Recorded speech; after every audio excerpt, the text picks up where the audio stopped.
তো বন্ধুরা এই দেখেন কালকে যে ডাটা শাক আনছিলাম, তো ডাটা শাকটা রান্না করে লেতেছি।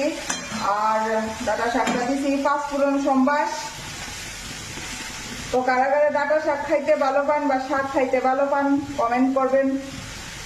আমার তো খুব ভালো লাগে লতা পাতা শাক সবজি খাইতে। তো অতটা তো ফ্রেশ পাই না, আমার ত্রিপুরার মতন তো অতটা ফ্রেশ পাই না। সব জায়গাতেই ওষুধ টষুধ আছে, ত্রিপুরাতেও আছে। এখন তো সব শাক সবজি মাছ মাংস সবকিছুতেই ওষুধ। তাও আর কি মনের স্বাদ মিটা নেই। কালকে তো লতা আনলাম, পুঁই শাক আনলাম, তো পুঁই শাকের পাতা দিয়া পুঁই শাক দিয়া বড়া করে এলাম। পিহু পকোড়া খাইতে ভালো ভাই দিতে, তো এতটা বড়া বাজা বড়া মানে ইয়েই করি, অ্যাভয়েডই করার চেষ্টা করি।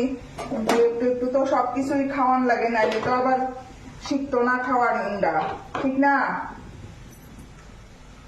সব তো ওই দেই। তো আজকে একটু বড়া করে এলাম, পুঁই শাকের বড়া, নাইলে শাক করলাম নে।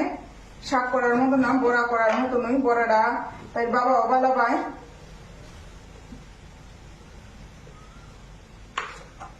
তো এটা সোমবার দিয়ে লেছি।